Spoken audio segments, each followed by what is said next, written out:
Assalamualaikum warahmatullahi wabarakatuh. Hai semuanya, kembali lagi di channel ini bareng aku Uma Sofia. Di video sebelumnya aku pernah bikin video tentang sharing aku di kehamilan pertama aku pernah keguguran di usia kehamilan aku 9 minggu ya teman-teman. Untuk kalian yang belum nonton videonya, kalian boleh scroll ke bawah video-video aku dan kalian boleh tonton videonya ya. Dan di video kali ini aku mau nepatin janji aku ke kalian untuk sharing seputaran pengalaman program hamil dan ikhtiar-ikhtiar apa aja sih yang aku lakukan beserta dengan suami hingga aku bisa hamil meskipun akhirnya aku keguguran ya teman-teman. Sebelum lanjut ke videonya, aku boleh minta tolong ke kalian semuanya ya untuk subscribe channel aku ini. Bantu aku untuk mengembangkan channel aku dengan cara subscribe, like, komen, lalu share ke teman-teman kalian jika kalian rasa video aku ini bermanfaat. Jangan lupa tekan tombol notifikasinya juga biar kalian gak ketinggalan video-video terbaru dari aku. Terima kasih ya, tonton videonya sampai akhir. Nah, mungkin udah jadi tradisi ya, setiap kali lebaran seperti kemarin kita kumpul dengan keluarga besar, sanak keluarga, sanak saudara, ketemu dengan teman lama, berkunjung juga ke tempat tetangga. Dan bagi kalian semua pasangan muda, pasangan suami istri yang baru menikah, bahkan suami istri yang sudah lama menikah tapi belum dikaruniai keturunan, pasti banyak yang nanya atau yang bilang, udah isi belum? Udah hamil? Itu si A kemarin udah hamil loh, kamu kapan? Kapan nih nyusul? Seperti itu ya teman-teman ya.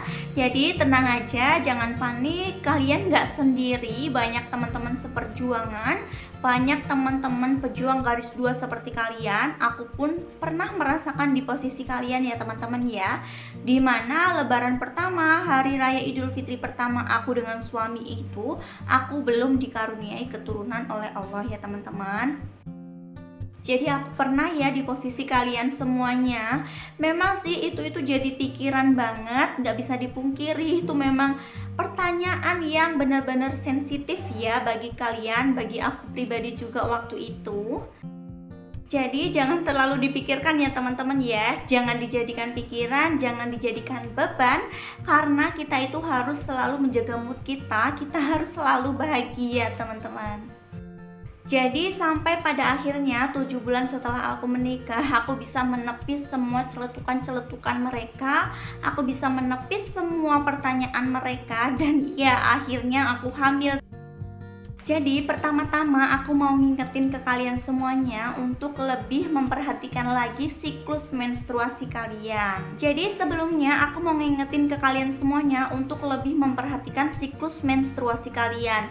Kebetulan aku adalah tipe orang yang selalu nyatet kapan-kapan aja, tanggal berapa-berapa aja aku datang haid ya teman-teman ya, kapan aku menstruasi. Jadi aku tahu berapa siklus menstruasi aku dan jadwal aku haid di bulan berikutnya. Itu aku terapkan dari sebelum aku menikah ya teman-teman ya, sampai pada akhirnya sekarang aku punya anak 1 dan usia anak aku udah 1 tahun 4 bulan. Jadi mengetahui siklus menstruasi kita itu penting banget ya teman-teman ya, untuk menentukan masa subur kita.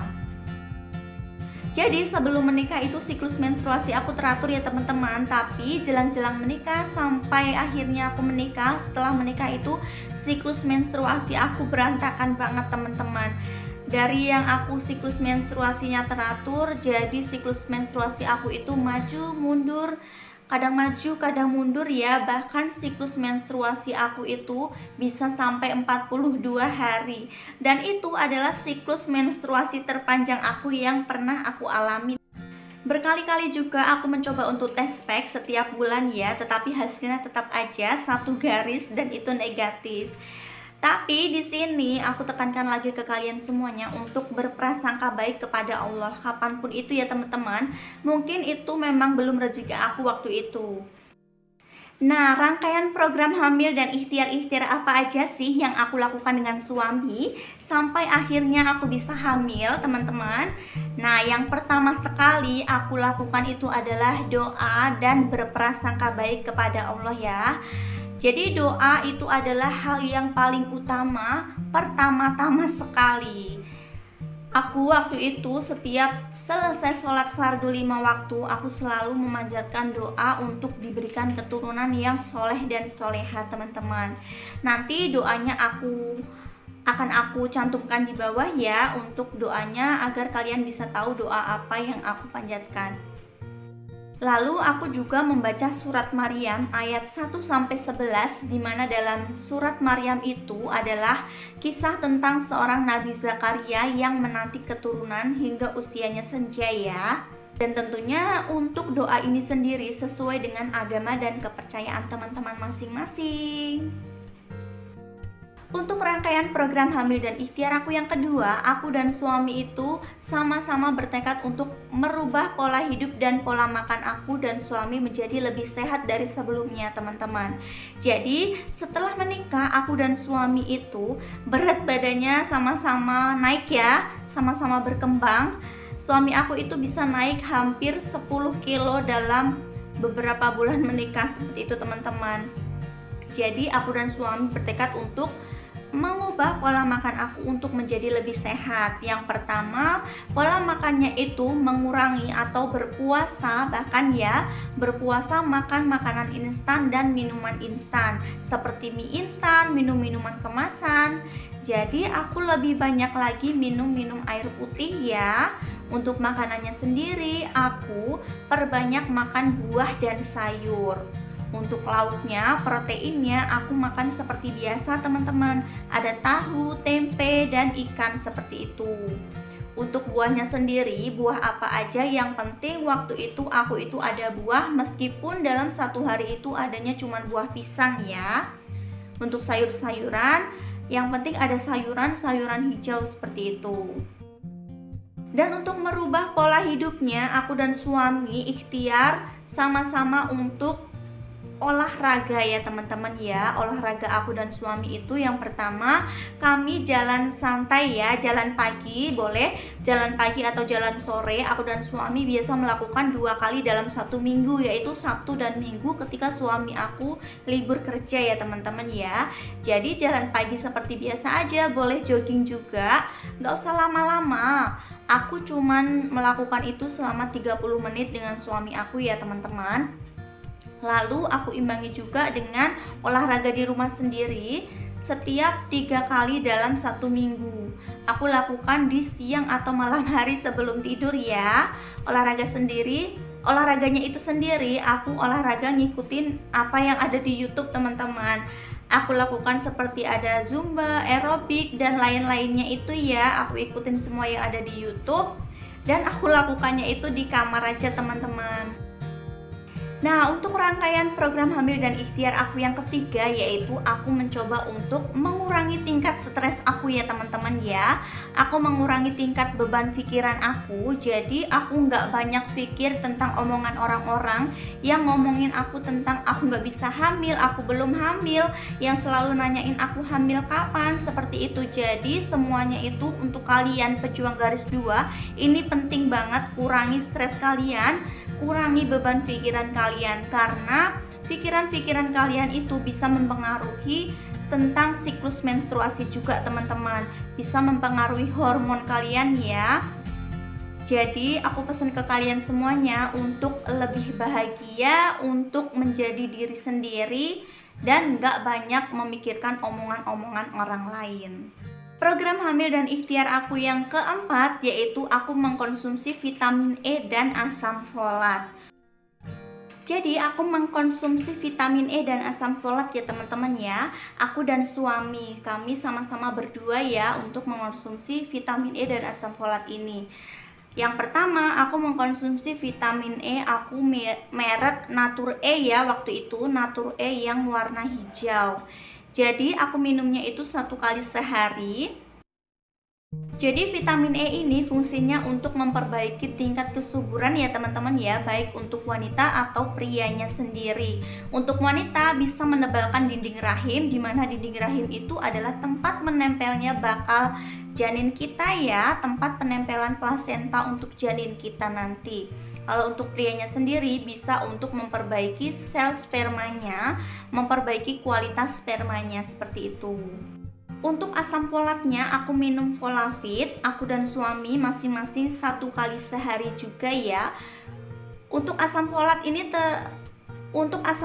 ini pastinya mereknya macam-macam ya, tapi aku di sini minum yang merek Folavit teman-teman. Aku pilih yang merek Folavit. Lalu aku minumnya 1 kali sehari dan ini itu diselang-seling ya, Folavit dan vitamin E-nya. Kalau vitamin E-nya aku minumnya pagi, Folavitnya aku dan suami itu minumnya pada saat malam hari sebelum tidur. Dan fungsi dari asam folat atau Folavit ini sendiri sama-sama untuk meningkatkan kesuburan ya teman-teman ya. Folavit ini sendiri bisa untuk mendukung pembuahan dan pembentukan bakal janin kita. Ikhtiar aku yang kelima yaitu aku mengkonsumsi semua yang disunahkan Rasulullah teman-teman, yaitu ada madu, kurma, dan zuriat. Di sini aku pakai madunya itu madu samawi. Bagi teman-teman semuanya tentunya madu itu terserah ya teman-teman punyanya madu apa, dan aku minum madunya itu madu samawi. Lalu yang kedua aku ada kurma. Di sini aku nggak makan kurmanya langsung untuk program hamil yang pertama ini, jadi aku minumnya itu sari kurmanya ya. Lalu yang ketiga aku minum buah zuriatnya.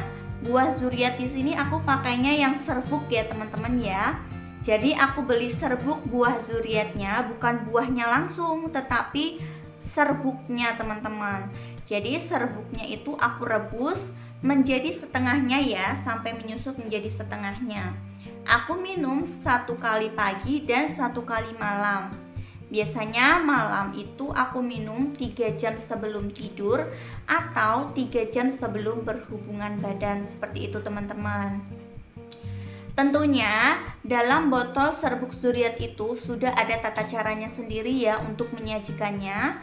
Sudah ada fungsinya juga yang dicantumkan di sana. Salah satunya juga untuk menyuburkan ya teman-teman ya, memperbaiki sistem reproduksi kita.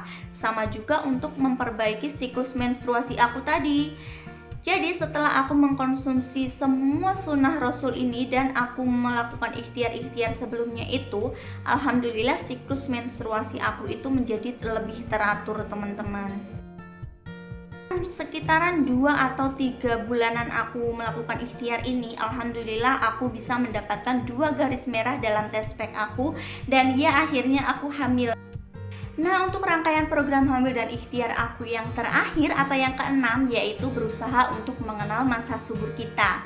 Jadi di sini kita berusaha untuk mengenal masa subur ya, dan masa subur ini berhubungan penting dengan siklus menstruasi. Seperti yang aku bilang di awal tadi ya, kita perlu mengetahui atau mengenal siklus menstruasi kita, baru akhirnya kita bisa menentukan masa subur ya teman-teman ya.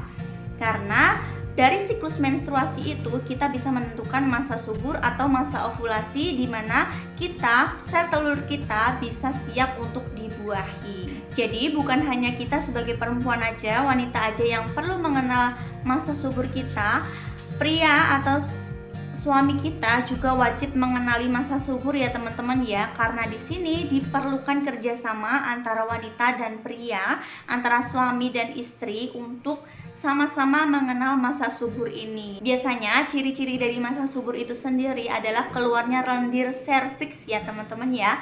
Keluar lendir serviks yang kita regangkan itu dia tidak putus ya. Jadi lendirnya itu seperti putih telur seperti itu ya teman-teman.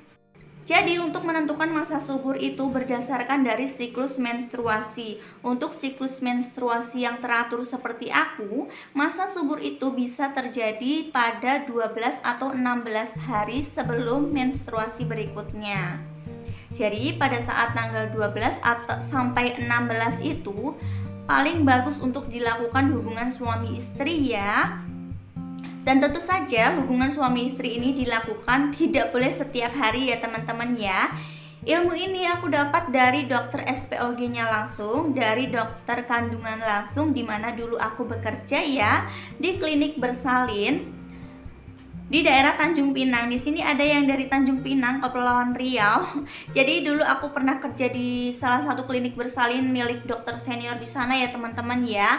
Aku dapat ilmunya dari beliaunya langsung. Dan berhubungan suami istri pada saat masa subur itu jangan dilakukan setiap hari. Jadi bagusnya dilakukan selang-seling. Satu hari dilakukan hubungan suami istri, besoknya libur, besoknya lagi dilakukan suami istri lagi, hubungan lagi, lalu berikutnya libur lagi. Seperti itu ya. Tapi balik lagi ya teman-teman ya, yang namanya rezeki kita nggak pernah tahu. Meskipun kita tahu ilmunya, meskipun kita sudah menerapkan semuanya pada kenyataannya ya, yang namanya rezeki, yang namanya ketetapan Allah kita nggak pernah tahu. Tugas kita hanyalah sabar, tetap berikhtiar dan berprasangka baik kepada Allah. Semoga setelah kita berikhtiar, semoga kita sabar dengan segala ujiannya, dengan segala ketetapan Allah ini, kita akan mendapatkan jawaban dari doa-doa kita selama ini. Nah itu tadi ya teman-teman ya, rangkaian program hamil dan ikhtiar-ikhtiar apa aja yang aku lakukan dengan suami aku. Jadi setelah aku menerapkan program hamil ini, serangkaian program hamil ini selama 2-3 bulan, alhamdulillah aku positif hamil. Dan akhirnya aku hamil meskipun akhirnya aku keguguran ya teman-teman. Buat kalian semuanya yang masih berjuang, buat kalian semuanya pejuang garis 2, tetap semangat, jangan pantang menyerah, jangan pesimis ya. Tetap selalu berprasangka baik, hilangkan stres kalian, kurangi beban pikiran kalian. Insya Allah doa kalian akan segera dijabah oleh Allah. Amin amin ya robbal alamin. Sama-sama berdoa ya teman-teman ya, buat kalian semuanya para pejuang garis 2. Selamat mencoba ya serangkaian program hamil dan ikhtiar-ikhtiar aku ini buat kalian semuanya para pejuang garis 2. Jangan lupa ya, jika kalian semuanya berhasil, komen kalian di bawah ini. Sekian ya video dari aku ini, semoga video aku ini bermanfaat. Jangan lupa ya tekan subscribe, like, lalu komen dan share ke teman-teman kalian semuanya jika kalian rasa video aku ini bermanfaat. Jangan lupa tekan tombol notifikasinya juga ya, biar kalian gak ketinggalan video-video terbaru dari aku. Sampai jumpa ya di video aku selanjutnya. Terima kasih. Wassalamualaikum warahmatullahi wabarakatuh.